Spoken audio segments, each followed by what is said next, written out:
Recording stopped. Recording in progress.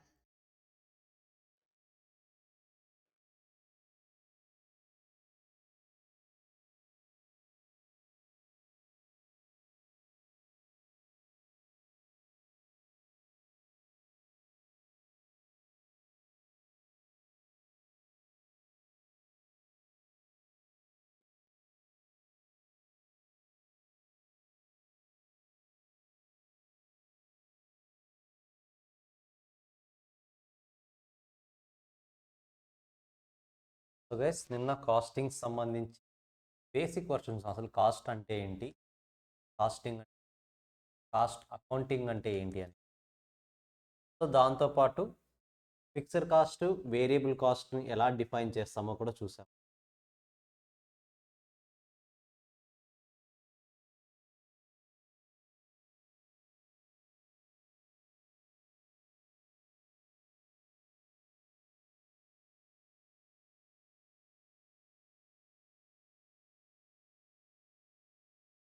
So కాస్ట్ని 2 పార్ట్స్గా divide చేస్తాం, fixed cost, variable cost.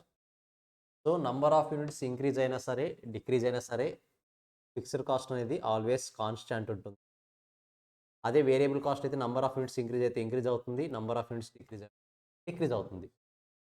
So దీన్ని fixed cost per unit ఎలా ఉంటుందో చూస్తాం, ఇన్ టోటల్ ఎలా ఉంటుందో చూస్తాం. వేరియబుల్ కాస్ట్ లాగే పర్ యూనిట్ ఎలా ఉంటుందో చూస్తాం, టోటల్ ఎలా ఉంటుందో చూస్తాం. ఎలా ఉంటుంది, ఎలా బిహేవ్ చేస్తుంది. ఫిక్స్డ్ కాస్ట్ ఇన్ టోటల్ అనేది ఆల్వేస్ కాన్స్టాంట్ ఉంటుంది. వేరియబుల్ కాస్ట్ పర్ యూనిట్ అనేది కూడా ఆల్వేస్ కాన్స్టాంట్ ఉంటుంది. ఫిక్స్డ్ కాస్ట్ పర్ యూనిట్ అనేది చేంజ్ అవుతుంది, వేరియబుల్ కాస్ట్ ఇన్ టోటల్ కూడా చేంజ్ అవుతుంది. ఇది ఎలా చేంజ్ అవుతుంది, డైరెక్ట్ ప్రపోర్షనేట్లో చేంజ్ అవుతుంది. Sorry, fixed cost per unit కదా, ఇండైరెక్ట్ ప్రపోర్షనేట్లో చేంజ్ అవుతుంది. But number of units increase అవుతే ఆటోమేటిక్గా ఇది డిక్రీజ్ అవుతుంది, ఇండైరెక్ట్ ప్రపోర్షన్. ఇదైతే డైరెక్ట్ ప్రపోర్షన్లో చేంజ్ అవుతుంది. ఇది నిన్నటి క్లాస్లో చూస్తాం. టోటల్గా కాస్ట్ని టోటల్ కాస్ట్, ఫిక్స్డ్ కాస్ట్ కానీ వేరియబుల్ కాస్ట్ కానీ డివైడ్ చేసి. వీటి మీద ఇంకో ప్రాబ్లం చూద్దాం, బట్ బిఫోర్ దట్ మన థియరీ డిస్కస్ చేద్దాం. సో కాస్ట్ అకౌంటింగ్ అనేది ఖచ్చితంగా కాస్ట్ని కంట్రోల్ చేయడానికి యూస్ చేస్తాము అని చెప్పాము. ఎలా కంట్రోల్ చేయాలి, we need to learn techniques.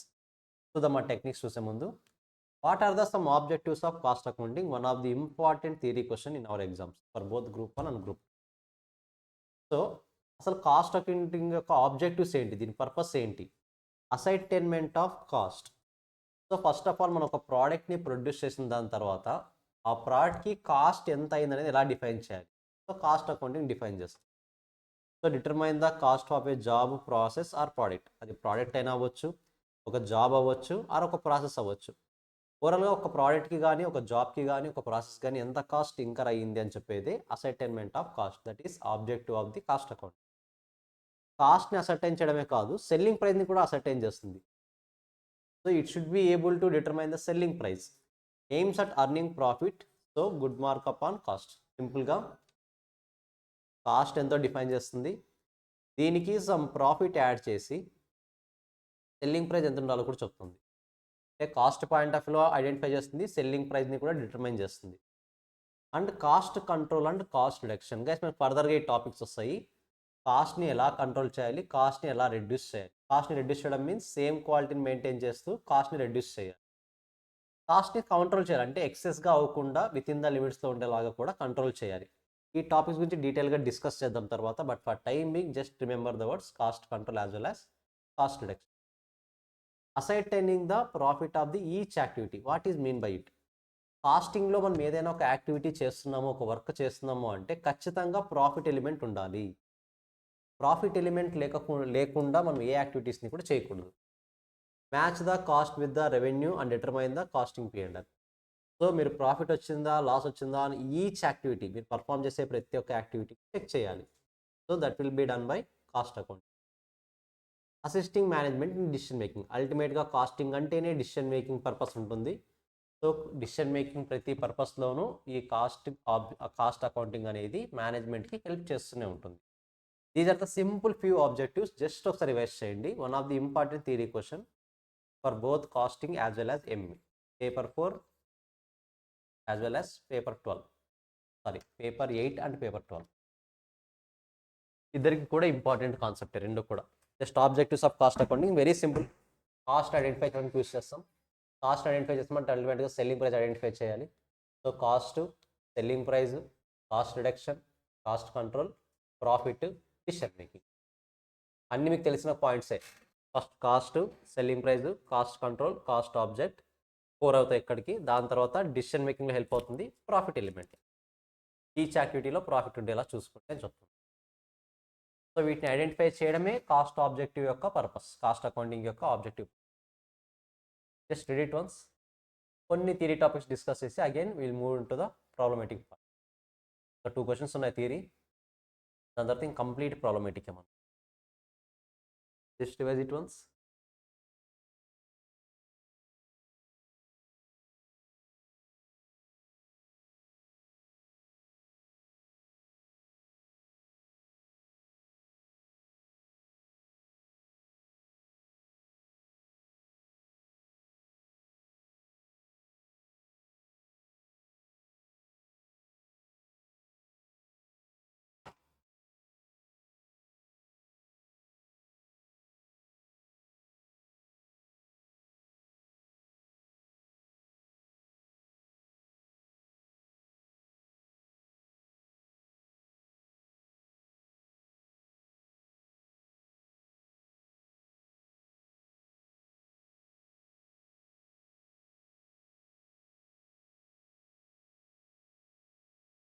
So guys objectives ఏవైతే ఉన్నాయో ఆ ఆబ్జెక్టివ్స్ మనకు అడ్వాంటేజెస్ అవుతాయి. సో ఆబ్జెక్టివ్ ఏంటి? కాస్ట్ని అసర్టైన్ చేయడం. మనం కాస్ట్ అకౌంటింగ్ యూస్ చేయడం వల్ల అడ్వాంటేజ్ ఏంటి? కాస్ట్ని డిటర్మైన్ చేయడం. అంటే కాస్ట్ ఐడెంటిఫై చేయడం అనేది ఆబ్జెక్టివ్ అవుతుంది, కాస్ట్ ఐడెంటిఫై చేయడం అనేది అడ్వాంటేజ్ అవుతుంది. So cost determination, help in cost reduction point కూడా డిస్కస్ చేసాం. ప్రోడక్ట్ ప్రాఫిటబిలిటీ అనాలిసిస్, మీరు ఏ ప్రోడక్ట్ అయినా సరే, యాక్టివిటీ అయినా సరే, ఏదైనా సరే ఖచ్చితంగా ప్రాఫిటబిలిటీ ఉందా లేదా చెక్ చేసుకోవాలి. ఆ విషయంలో కాస్ట్ అకౌంటింగ్ అనేది హెల్ప్ చేస్తుంది. సో కాస్ట్ ఐడెంటిఫై చేస్తుంది యాజ్ వెల్ as సెల్లింగ్ ప్రైస్ని కూడా ఐడెంటిఫై చేస్తుంది. Is also one type of advantage. Cost control and variance analysis completely different topic. మనం ఫర్దర్గా టెక్నిక్స్ నేర్చుకున్నప్పుడు ఫాలో అవుతుంది. మనకు స్టాండర్డ్ కాస్టింగ్ అనే టాపిక్ ఒకటి, ఆ స్టాండర్డ్ కాస్టింగ్లో డిసిషన్ మేకింగ్ ఎలా తీసుకుంటాం నేర్పిస్తుంది cost accounting. Just advantages just ఒకసారి చదవండి, will discuss in detail. First కంప్లీట్గా మీరు ప్రాక్టికల్ అప్రోచ్ మీద కాన్సన్ట్రేషన్ చేయాలి, సో దట్ ఇది ఈజీ అయిపోతుంది. Just read it once.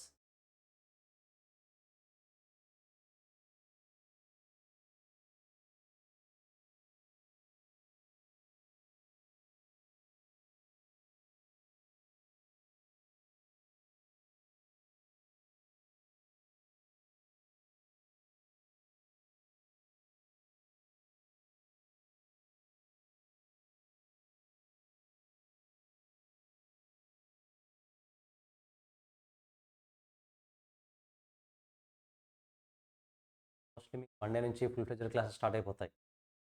Delay చేసే కొద్దీ ఆటోమేటిక్గా సిలబస్ వెళ్తూనే ఉంటుంది. నేను త్వరగా ప్లాన్ చేసుకోండి రిటర్న్ రావడానికి, ఆఫ్లైన్ క్లాసెస్ రావడానికి. సో అడ్వాంటేజెస్ ఉన్నప్పుడు అల్టిమేట్గా సమ్ లిమిటేషన్స్ కూడా ఉన్నాయి. Very expensive.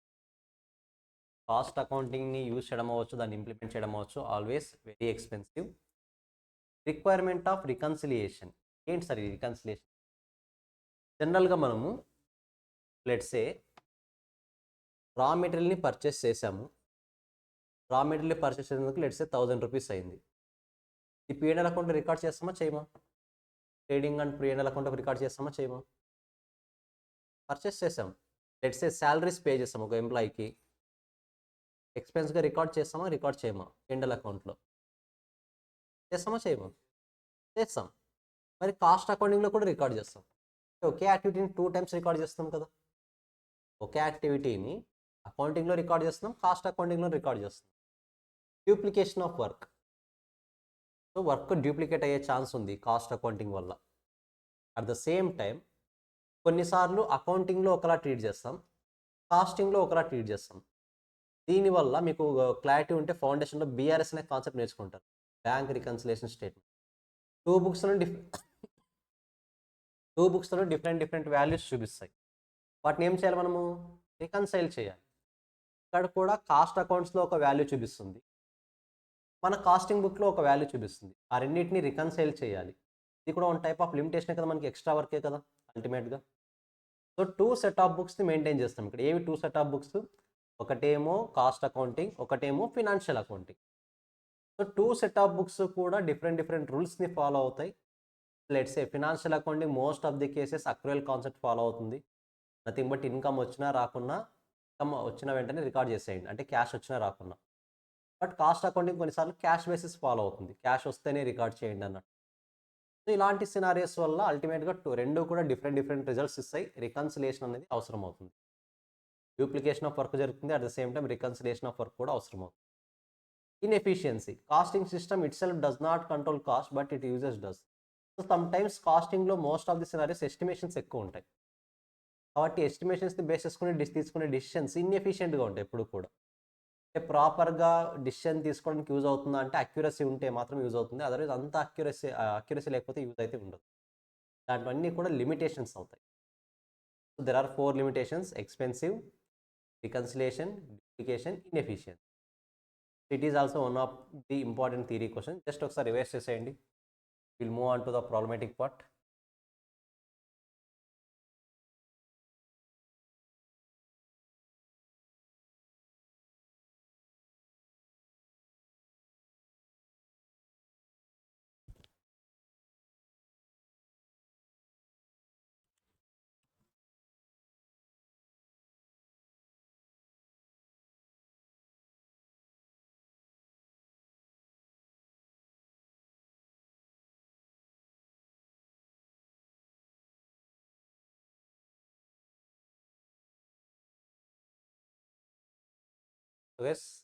ఈ కాస్ట్ బిహేవియర్‌కి సంబంధించి మీకు ఇంకో ప్రాబ్లమ్ ఇస్తాను. ట్రై చేయండి. నిన్న చేశారు కదా సేమ్. సేమ్ అలా ట్రై చేయాలి. బికాజ్ ఈ కాస్ట్ బిహేవియర్ మీద ఎంత క్లారిటీ వస్తే అంత మంచిది. Fixed cost 40,000. Fixed cost 40,000. Variable cost per unit nothing but మనకు మెటీరియల్ కాస్ట్ అని చెప్పుకున్నాం కదా! అలాంటి cost 20. So first one number of units 100 produce చేశాను. 1000 ప్రొడ్యూస్ చేశాను. సెకండ్ సినారియో 2000 యూనిట్స్ ప్రొడ్యూస్ చేశాను. థర్డ్ సినారియో 4000 యూనిట్స్ ప్రొడ్యూస్ చేశాను. Now you need to draw cost behaviour for this data. Try చేయండి అందరూ.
ప్లస్ ఎలా వస్తుంది చూడండి ఒకసారి.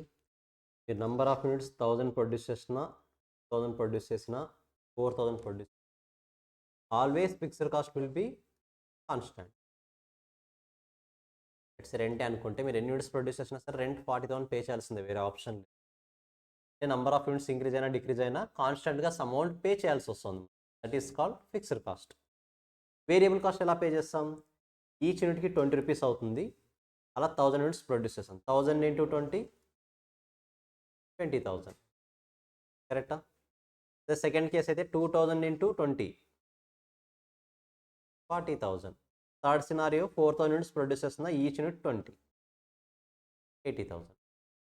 సో మీరు క్లియర్గా అబ్జర్వ్ చేస్తే నంబర్ ఆఫ్ యూనిట్స్ ఏమో ఇంక్రీజ్ అవుతున్నాయి, ఇక్కడ టోటల్ వేరియబుల్ కాస్ట్ కూడా ఇంక్రీజ్ అవుతుంది, కానీ ఇది మాత్రం కాన్స్టాంట్గా ఉంటుంది.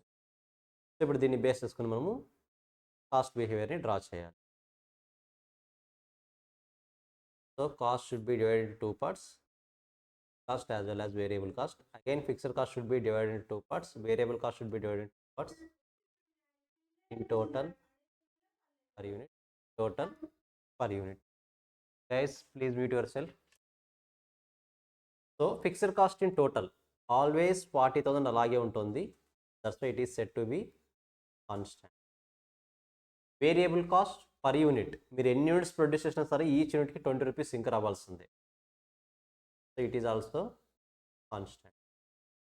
But వేరాస్ the remaining things fix variable cost in total, number of units increase అవుతూ ఉంటే 10,000, 1000, 2000, 4000, టోటల్ వేరియబుల్ కాస్ట్ కూడా 20,000, 40,000, 80,000కి ఇంక్రీజ్ అవుతుంది. కాబట్టి 20,000, 40,000, 80,000 ఇంక్రీజ్ అవుతుంది. కాబట్టి ఇదేంటి? చేంజెస్. ఏ రిలేషన్షిప్లో? డైరెక్ట్ రిలేషన్షిప్లో చేంజ్ అవుతుంది. Guys, may I know who is this? Please mute your self.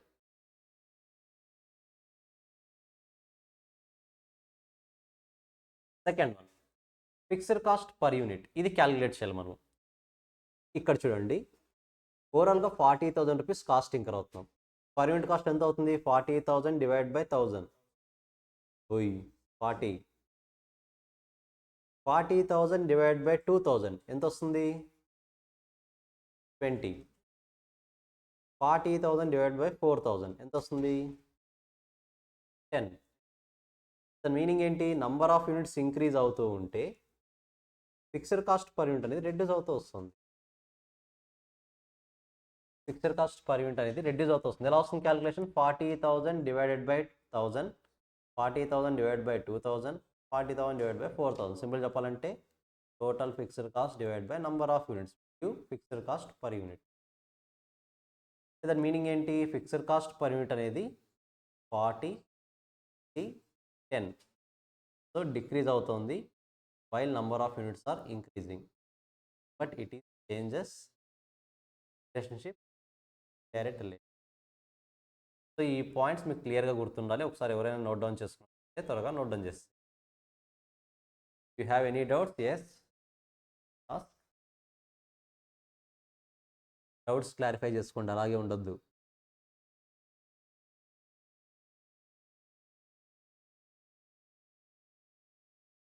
So last క్లాస్లో ఈ కాన్సెప్ట్ అంతా క్లియర్గా డిస్కస్ చేసాం. ఒకసారి కన్ఫర్మ్ చేసుకోండి. Will start one more new concept.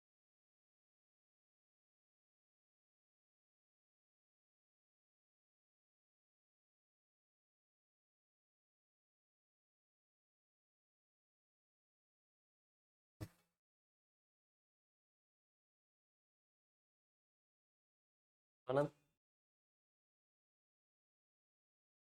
Basics నుంచి చెప్పాలి. వినాలనుకుంటే వినొచ్చు. కాస్టింగ్ క్లాసెస్ వినొచ్చు, ప్రాబ్లం లేదు. నువ్వు ఏం యూజ్ అవుతుంది మరి వినాలనుకుంటే డైలీ చెప్తున్నా, డైలీ అటెండ్ అవ్వచ్చు. Next 10 to 15 days marginal casting కూడా ఉంటుంది. కావాలనుకుంటే అటెండ్.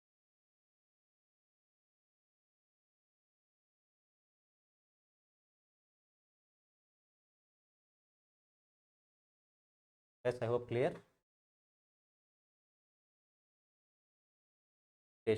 Cost.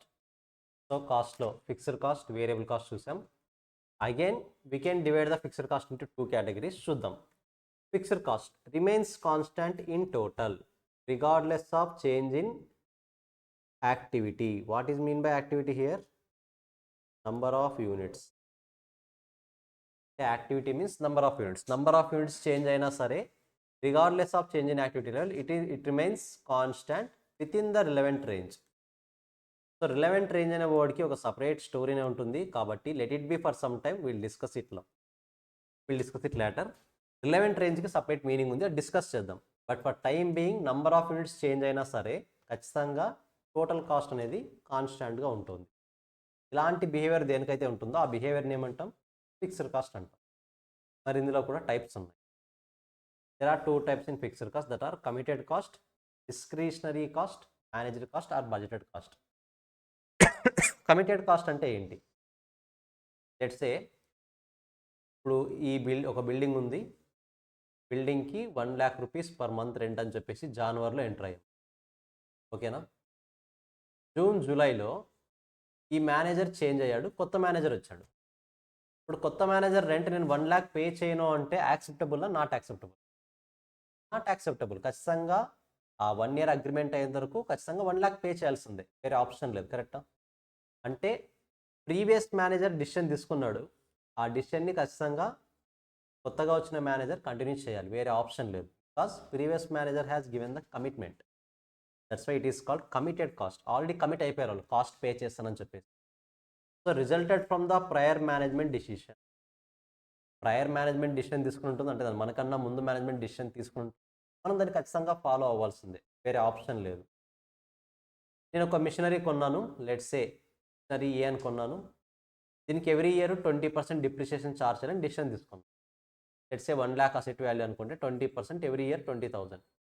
ఇయర్ 20,000 ఛార్జ్ చేస్తాను, నెక్స్ట్ ఇయర్ 20,000 ఛార్జ్ చేస్తాను, ఆ తర్వాత ఇయర్ కూడా 20,000 ఛార్జ్ చేస్తూ వెళ్తుంటాను.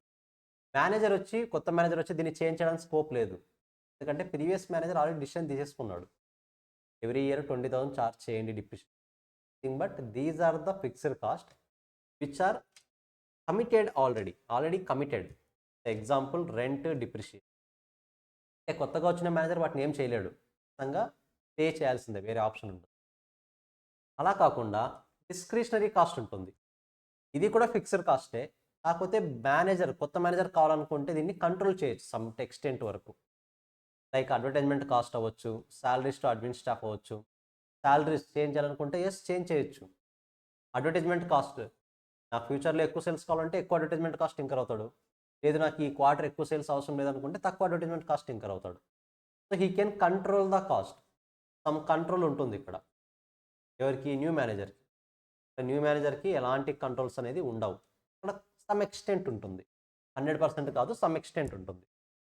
సో చేంజ్ చేయగలిగే స్కోప్ ఉంటే that will be called as discretionary fixed cost.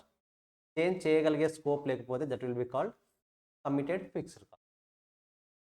Just ఆ టర్మినాలజీ ఒకసారి చదివేసింది క్లియర్గా.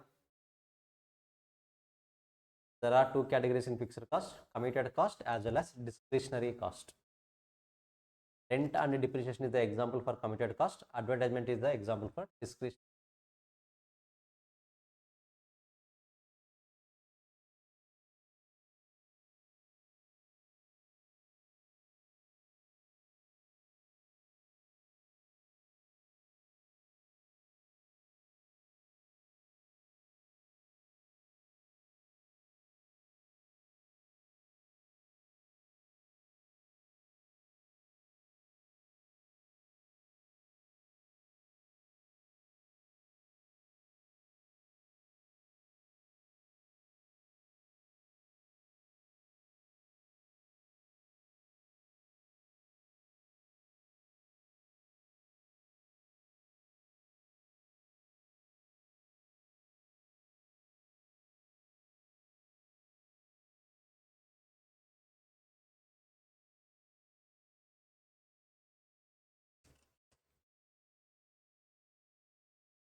Here, there are 2 categories of fixed cost, committed cost as well as discretionary cost. కింద ఉన్నది ఒక table example. Before that first fixed cost వస్తారు కాబట్టి ఇప్పుడు variable cost చూడండి. Variable cost ultimately it varies in total, nothing but changes change అవుతుందా లేదా? Fix variable cost in total always changes, that to in direct relationship. Nothing but number of యూనిట్స్ని మీరు increase చేశారా, ఆటోమేటిక్గా టోటల్ వేరియబుల్ కాస్ట్ ఇంక్రీజ్ అవుతుంది. Number of units decrease చేశారా, total variable cost కూడా decrease అవుతుంది. So it will change, that will be in direct relation.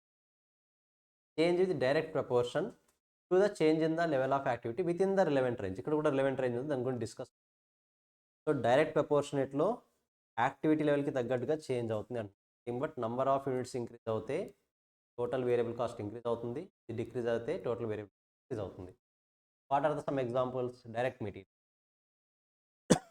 నేను number of units ఎక్కువ ప్రొడ్యూస్ చేశాను అనుకోండి, మెటీరియల్ నాకు ఎక్కువ కావాలా తక్కువ కావాలా?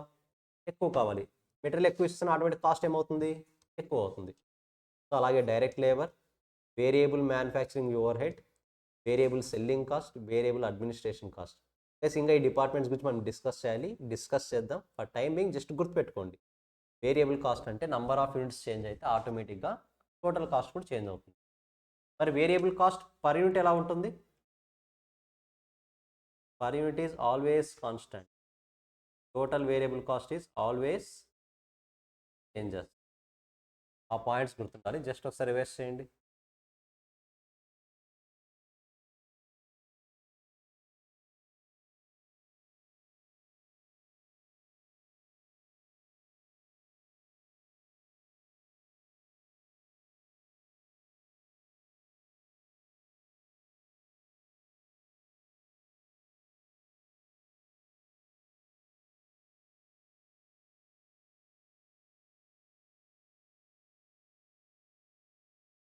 ఒకసారి ఈ టేబుల్ చూసి మీకు ఫస్ట్ ఒక క్లారిటీ రావాలి. రెంట్, డిప్రిషియేషన్ ఏంటివి? ఫిక్స్డా variable? Fixed. Material as well as labour, ఇవి వేరియబుల్స్. సో ఇప్పుడు ఒక పాయింట్ ఏంటంటే, ఇక్కడ చాలా మందికి ఒక మిస్కన్సెప్షన్ ఉంటుంది, రెంట్ అంటే ఫిక్స్డ్ కాస్ట్, డిప్రిషియేషన్ అంటే ఫిక్స్డ్ కాస్ట్ అని చెప్పి. ఇక్కడ రెంట్, డిప్రిషియేషన్ వర్డ్ని బట్టి ఫిక్స్డ్ కాస్ట్ అని డిఫైన్ చేయట్లేదు మనం. రెంట్, డిప్రిషియేషన్ ఫిక్స్డ్ కాస్ట్కి ఉండాల్సిన క్యారెక్టరిస్టిక్స్ని ఫాలో అవుతాయి, కాబట్టి దాన్ని ఏమంటాం? ఫిక్స్డ్ కాస్ట్ అనే వర్డ్ యూస్ చేస్తాం. ఎలా సార్? ఇప్పుడు డిప్రిషియేషన్ చూడండి, రెంట్ చూడండి. డిప్రిషియేషన్ చూస్తున్నా ఫస్ట్ నేను. డిప్రిషియేషన్ ఫిక్స్డ్ కాస్ట్ ఎందుకు? ఒకసారి దాని క్యారెక్టరిస్టిక్స్ చూడండి. Fixed cost per unit, fixed cost per unit ఖచ్చితంగా చేంజ్ అవుతుందన్నారు, అది కూడా ఇండైరెక్ట్ రిలేషన్షిప్లో చేంజ్ అవుతుంది. నంబర్ ఆఫ్ యూనిట్స్ ఇంక్రీజ్ అవుతే ఫిక్స్డ్ కాస్ట్ పర్ యూనిట్ ఏమవుతుంది? డిక్రీజ్ అవుతుంది. కరెక్టా? ఆ టోటల్ తీసుకోండి, టోటల్ ఏమంటున్నారు? కాన్స్టెంట్ ఉంటుంది అంటున్నారు. ఇప్పుడు ఫిక్స్డ్ కాస్ట్లో డిప్రిషియేషన్లో టోటల్ వాల్యూస్ చూడండి, 50,000, 50,000, 50,000. Even though number of units are increased from 10,000 to 25,000, 3,000. 10 నుంచి 25, 25 నుంచి 50కి ఇంక్రీజ్ అయినా సరే డిప్రిషియేషన్ టోటల్ వాల్యూస్ ఎలా ఉన్నాయి? సేమ్గా ఉన్నాయి. సో ఈ క్యారెక్టర్ని ఫాలో అవుతుంది కాబట్టి డిప్రిషియేషన్ని ఫిక్స్డ్ కాస్ట్ అంటున్నాం. సేమ్ అలాగే ఇది కూడా చూడండి, 25, 25, 25. సో టోటల్ కాన్స్టెంట్గా ఉంటుంది కాబట్టి రెంట్ని ఫిక్స్డ్ కాస్ట్గా మనము కన్సిడర్ చేస్తాం. ఇదే ఒక కండిషన్. పర్ యూనిట్ కండిషన్ కూడా చూడండి ఒకసారి. Per unit condition it changes, that to in inverse relationship, direct relationship. Thing but number of units increase అవుతే ఆటోమేటిక్గా ఫిక్స్డ్ కాస్ట్ పర్ యూనిట్ ఏమవుతుంది? రెడ్యూస్ అవుతుంది. సో క్వశ్చన్లో చూడండి, నంబర్ ఆఫ్ యూనిట్స్ ఇంక్రీజ్ అవుతున్నాయి from 10,000 to 25, from 25 to 50. But per unit ఏమవుతుంది చూడండి ఒకసారి, 5 రూపీస్, 2 రూపీస్, 1 రూపీస్ రెడ్యూస్ అవుతుంది. ఎలా వచ్చింది 5 rupees? 3,000 divide by 10,000. 50,000 divide by number of units 25,000. 50,000 divide by number of units ఎంత ఇక్కడ? 3,000, కాబట్టి 1 వచ్చింది. అంటే పర్ యూనిట్ ఏమవుతుంది? నంబర్ ఆఫ్ యూనిట్స్ ఇంక్రీజ్ అవుతుంటే పర్ యూనిట్ ఏమవుతుంది? రెడ్యూస్ అవుతూ వస్తుంది, 5 to 1. So it is also satisfying the second condition, that's why it is called fixed cost. Same అలాగే depreciation, number of units increase అవుతున్నాయి, ఇది increase అవుతున్నాయి number of units, ఇది decrease అవుతుంది, 2.5 to 1, 1 to 0.5. Number of units increase అవుతూ ఉంటే ఆటోమేటిక్గా fixed cost per unit reduce అవుతుంది. That's why it is called fixed cost. Both will be considered as same డేటాని వేరియబుల్ కాస్ట్కి ఎలా ఉంటుందో చూద్దాం. So guys, variable cost per యూనిట్లో ఆల్వేస్ కాన్స్టెంట్ ఉందని నేర్చుకున్నాం, కరెక్టా? Let's say direct material per unit each one 1.6. మీరు 10,000 యూనిట్స్ ప్రొడ్యూస్ చేసినా 1.6 రూపీస్ ఎంకర్ అవుతారు ఈచ్ యూనిట్కి. 25,000 యూనిట్స్ ప్రొడ్యూస్ చేసినా 1.6 ఎంకర్ అవుతారు. 50,000 యూనిట్స్ ప్రొడ్యూస్ చేసినా 1.6 ఎంకర్ అవుతారు. Variable cost per unit condition satisfy అవుతుంది. That's why we can call it as direct material as variable cost. మరి టోటల్ కండిషన్ కూడా చూడండి, నెంబర్ ఆఫ్ యూనిట్స్ ఇంక్రీజ్ అయితే టోటల్ కాస్ట్ ఏమవుతుంది? ఇంక్రీజ్ అవుతుంది. 10,000 ఉన్నప్పుడు 16,000, 25,000 ఉన్నప్పుడు 40,000, 50,000 ఉన్నప్పుడు 80,000. Nothing but 16,000 to 40, 40 to 80 increase అవుతుంది. నెంబర్ ఆఫ్ యూనిట్స్ కూడా ఇంక్రీజ్ అవుతున్నాయి, 10 to 25, 25 to 50. Number of units increase అవుతుంటే ఆటోమేటిక్గా టోటల్ వేరియబుల్ కాస్ట్ కూడా ఇంక్రీజ్ అవుతుంది. Direct material will be considered as variable cost. Same అలాగే డైరెక్ట్ లేబర్, ఫస్ట్ యూనిట్ చూడండి, per unit 2.5, 2.5, 2.5 same ఉంది. టోటల్ చూడండి 25, 62,500, 1,25,000. So almost increasing in every time. So number of units 10 to 25, 25 to 50 increase అవుతున్నాయి. But total cost వచ్చేసి 25,000, 62,500, 1,25,000 increase అవుతుంది. But direct relationship. So 2 conditions satisfy చేస్తున్నాయి కాబట్టి ఈ రెండింటిని కూడా వేరియబుల్ కాస్ట్ అంటాం. ఎప్పుడైనా సరే గుర్తుపెట్టుకోండి, డిప్రిషియేషన్ అంటే ఫిక్స్డ్ కాస్ట్ అని కాదు. డిప్రిషియేషన్ ఫిక్స్డ్ కాస్ట్ అని ఎందుకు అంటున్నాము అంటే ఈ satisfying the fixed cost characteristics. ఆ ఫిక్స్డ్ కాస్ట్ క్యారెక్టరిస్టిక్స్కి సాటిస్ఫై చేస్తుంది కాబట్టి డిప్రిషియేషన్ని, రెంట్ని ఫిక్స్డ్ కాస్ట్ అన్నాం. వేరియబుల్ కాస్ట్కి ఉన్న క్యారెక్టరిస్టిక్స్ని సాటిస్ఫై చేస్తుంది కాబట్టి డైరెక్ట్ మెటీరియల్ని, డైరెక్ట్ లేబర్ని వేరియబుల్ కాస్ట్ అంటాం. ఓకేనా? నేమ్స్ని బట్టి ఫిక్స్డ్ కాస్టా వేరియబుల్ కాస్టా డిఫైన్ చేయట్లేదు. అవి ఫాలో అవుతున్న నేచర్ని బట్టి అది ఫిక్స్డ్ కాస్టా వేరియబుల్ కాస్టా డిఫైన్ చేస్తుంది. సో జస్ట్ ఒకసారి అనలైజ్ చేయండి చూద్దాం, మీరు కూడా సేమ్ ఇలాగే.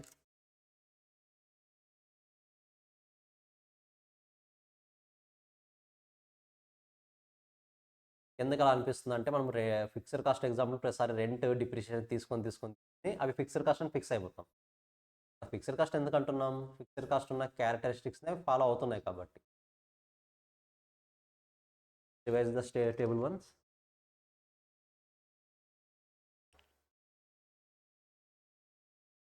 గైస్ ఆన్లైన్ ఏమైనా డౌట్స్ ఉంటే అడగండి, సైలెంట్గా ఉండొద్దు.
సో ఫిక్స్డ్ కాస్ట్ అంటే ఏమంటో చూస్తాం, వేరియబుల్ కాస్ట్ అంటే ఏంటో చూస్తాం. We need to know few terminologies. But cost driver, cost object, relevant range, revenue అన్నీ కూడా. ఫస్ట్ రిలవెంట్ రేంజ్ అంటే ఏంటో. సో మనకు డెఫినేషన్స్లో వచ్చింది కదా, fixed cost is remains constant in total within the relevant range అన్నారు. Variable cost is changes total within the relevant range అన్నారు. మరి రిలవెంట్ రేంజ్ అంటే ఏంటి?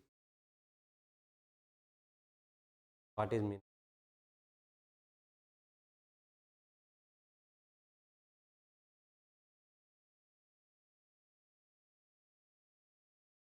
Just let's say we have a small class, carry 10 students. Let's say rent also 10,000. 10 members పండించే capacity ఉన్న క్లాస్కి rent 10,000 rupees pay చేస్తుంది. ఇప్పుడు నాకు ఫస్ట్ మంత్లో 5 మెంబర్స్ స్టూడెంట్స్ వచ్చారు, రెంట్ ఎంత పే చేస్తాను నేను? 1,000. సెకండ్ మంత్లో ఎవరు రాలేదు, రెంట్ ఎంత పే చేస్తాను? 1,000. థర్డ్ మంత్లో 10 మెంబర్స్ వచ్చారు, రెంట్ ఎంత పే చేస్తా? 10,000. 4th మంత్లో 15 మెంబర్స్ వచ్చారు. రెంట్ ఎంత పే చేస్తాం? 10,000 ఓకే. బట్ రిమైనింగ్ 5 మెంబర్స్ ఎక్కడ కూర్చుంటారు? క్లాస్ కెపాసిటీ 10 మెంబర్సే కదా. అడ్జస్ట్ చేస్తేనే 10 మెంబర్స్. ఇప్పుడు మరి ఎక్కడ అడ్జస్ట్ చేస్తారు? సో ఖచ్చితంగా నేను దీనికి ఎక్స్ట్రా స్పేస్ని కన్జ్యూమ్ చేయాలి, ఏమంటే ఎక్స్టెన్షన్ చేయాలి ప్లేస్ని. లెట్స్ ఇది కూడా 10 మెంబర్స్ కెపాసిటీ అనుకుందాం, ఇది కూడా 10,000. అంటే వన్స్ 10 మెంబర్స్ వరకు ఉన్నంత వరకు నా ఫిక్స్డ్ కాస్ట్ ఎంత? 10,000. బట్ ఎప్పుడైతే గ్రేటర్ దాన్ 10 దాటిందో ఆటోమేటిక్గా నా రెంట్ ఎంత అయింది? 20,000 అయింది. జనరల్గా ఫిక్స్డ్ కాస్ట్, ఇప్పుడు లెట్స్ సే ఇక్కడ ఇంకో ఎగ్జాంపుల్ తీసుకుంటాం. 20 మెంబర్స్ వస్తే రెంట్ ఎంత పే చేయాలి? 20,000. కరెక్టా? నెక్స్ట్ 25 మెంబర్స్ వచ్చారు, అగైన్ ఎక్స్టెన్షన్ చేస్తాను, మేబీ 5 మెంబర్స్ది, లెట్స్ సే 5,000. ఇప్పుడు 25 మెంబర్స్కి ఎంత పే చేయాలి? 25,000. మీరు బాగా అబ్జర్వ్ చేయండి, ఫిక్స్డ్ కాస్ట్ ఇన్ టోటల్ అనేది ఎలా ఉండాలి? కాన్స్టెంట్. ఎంతమంది స్టూడెంట్స్ వచ్చినా సరే, నెంబర్ ఆఫ్ యూనిట్స్ ఎన్ని ప్రొడ్యూస్ చేసినా సరే, ఇట్ షుడ్ బీ కాన్స్టెంట్.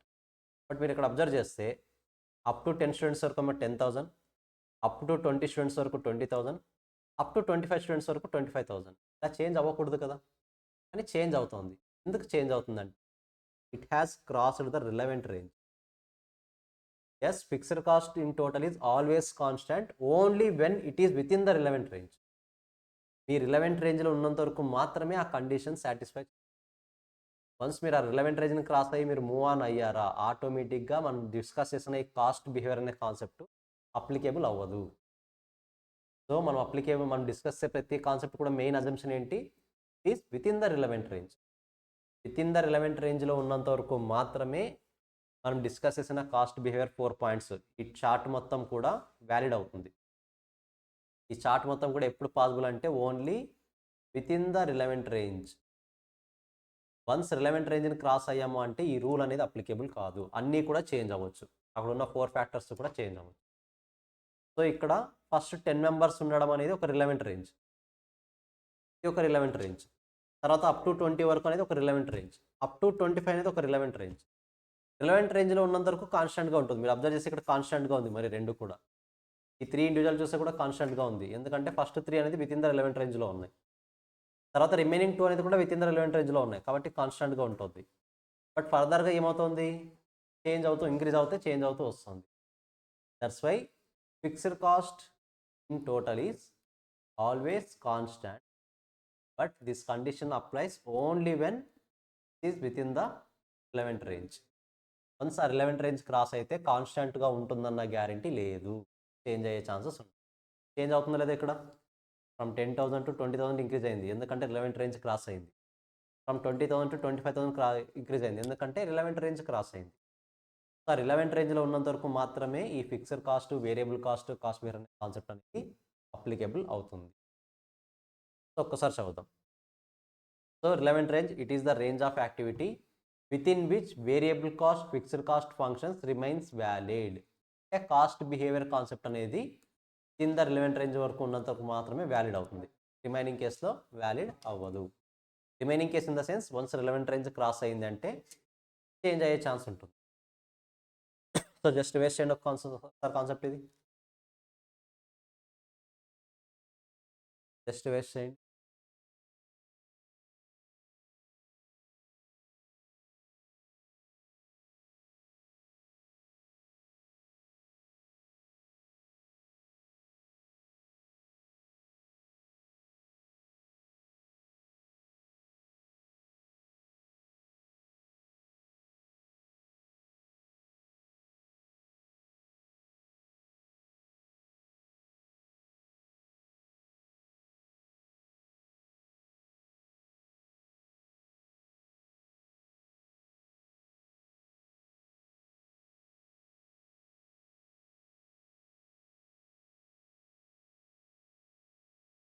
మీరు బాగా అబ్జర్వ్ చేస్తే డెఫినేషన్స్లో fixed cost definition, variable cost డెఫినేషన్లో యాక్టివిటీ లెవెల్ అన్నాడు, లెవెల్ ఆఫ్ యాక్టివిటీ.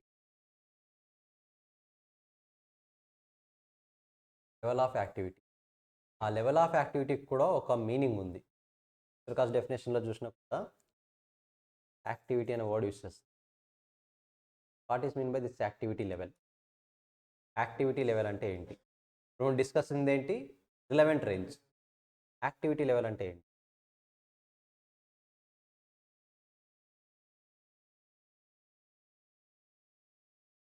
అంటే ఇది మన ఫ్యాక్టరీ అనుకుందాం. ఫ్యాక్టరీలో మనము పర్ మంత్కి 1000 యూనిట్స్ వరకు ప్రొడ్యూస్ చేయొచ్చు. మ్యాక్సిమం కెపాసిటీ 1000 యూనిట్స్ వరకు ప్రొడ్యూస్ చేయొచ్చు. బట్ ఈ మంత్లో నేను ఓన్లీ 900 యూనిట్స్ మాత్రమే ప్రొడ్యూస్ చేయగలను. ఫస్ట్ మంత్లో. సెకండ్ మంత్లో ఓన్లీ 600 యూనిట్స్ మాత్రమే ప్రొడ్యూస్ చేయగలను. నా maximum capacity 1000, but due to many factors I'm not able to fully utilise the capacity. I'm able to produce only 900, 600. ఈ 900ని 600 యాక్టివిటీ లెవెల్ అంటే సింపుల్ చెప్పాలంటే అవుట్పుట్. ఈవెన్ దో మనకి ఎక్కువ ప్రొడ్యూస్ చేసే క్యాపబిలిటీ ఉన్నా సరే డ్యూ టు సమ్ ఫ్యాక్టర్స్ ఫుల్గా ప్రొడ్యూస్ చేయలేకపోయాం. ఓన్లీ విత్ ఇన్ లిమిటెడ్గా మాత్రమే ప్రొడ్యూస్ చేయగలిగాం. అలా ప్రొడ్యూస్ చేయగలిగితే we call it as activity level. So సింపుల్గా మీరు అబ్జర్వ్ చేస్తే ఈ 1000 ఏమనొచ్చు అంటే రిలవెంట్ రేంజ్ అనొచ్చు. మ్యాక్సిమం 1000 వరకు ప్రొడ్యూస్ చేయొచ్చు. మ్యాక్సిమం కెపాసిటీ 1000 కన్నా ఎక్కువ ప్రొడ్యూస్ చేయాలంటే ఏం చేయాలి? మనకి ఎక్స్ట్రా మిషనరీ కావాలి, ఎక్స్ట్రా రెంట్ స్పేస్ కావాలి, ప్రతిదీ కూడా ఇంక్రీజ్ అవుతుంది. So that 1000 will be considered as the relevant range. This 900 and 600 will be considered as the activity. Clarity వస్తుందా? లెట్స్ సే ఇప్పుడు కొన్ని బైక్స్ చూస్తాం మనము అప్ టు 250 స్పీడ్ వరకు వెళ్తాయి. 50 km/h వరకు వెళ్తాయి. సో 250 km/h అనేది రిలవెంట్ రేంజ్. బట్ మనం అంత స్పీడ్ వెళ్తామా? హార్డ్లీ 70, 80 అంటే over. It is called activity. Clarity వస్తుందా? Activity level is different from the relevant range. Relevant range will be most of the case will be considered as the maximum level. But activity level అంటే మనకు లిమిటెడ్గా ఉన్న level, మనము day to day use చేసే level. ఇంకో example కూడా చూద్దాం. Let's say మన క్లాస్ కెపాసిటీ 100 మెంబర్స్ అనుకుందాం. This is called relevant range. But first మంత్లో క్లాస్కి ఓన్లీ ఒక 60 మెంబర్స్ మాత్రమే వచ్చారు. అనేది ఏమవుతుంది ఇప్పుడు? Activity level. 100 అనేది ఏమవుతుంది? Relevant range. ఒకవేళ 100 కన్నా ఎక్కువ స్టూడెంట్స్ వస్తే ఏమవుతుంది? రిలవెంట్ రేంజ్ ఇంక్రీజ్ అవుతుంది. బట్ యాక్టివిటీ లెవెల్ అనేది ఏమవుతుంది? అలా ఇంక్రీజ్ అవ్వాలని రూల్ ఉందా? Not required. Second day maybe 100 members రావచ్చు. థర్డ్ డే మేబీ 125 మెంబర్స్ రావచ్చు. So activity level time to time change అవుతూనే ఉంటుంది. బట్ రిలవెంట్ రేంజ్ అనేది ఎప్పుడో ఒకసారి చేంజ్ అవుతుంది. లాంగ్ టర్మ్లో చేంజ్ అవుతుంది కానీ షార్ట్ టర్మ్లో చేంజ్ అవుతుంది. I hope it is very clear. So activity level ఆ డెఫినేషన్ కూడా ఒకసారి చూపించారు. సో activity level is called output level. Number of units produced or sold during the period. మనం 1000 యూనిట్స్ ప్రొడ్యూస్ చేయగలిగే క్యాపబిలిటీ ఉన్నా సరే మనం ఎన్ని మాత్రమే ప్రొడ్యూస్ చేసాము? 900, 600 యూనిట్స్ మాత్రమే ప్రొడ్యూస్ చేయగలిగాం. So 900 and 600 units will be considered as activity level. Example units, number of patients, hotel room occupied, number of students example discuss చేసాం కదా ఇప్పుడు. సో అలాగే నంబర్ ఆఫ్ పేషెంట్స్, ఒక హాస్పిటల్లో 350 బెడ్స్ ఉన్నాయి. ప్రతిసారి 350 బెడ్స్ ఫుల్ అవుతాయా? లేదు, కొన్నిసార్లు 300 బెడ్సే ఫుల్ అవుతాయి. So 300 will be considered as activity level. What about then 350? Relevant range. Clarity వస్తుంది కదా? సో జస్ట్ ఇది కూడా ఒకసారి వేస్ట్ చేసేయండి.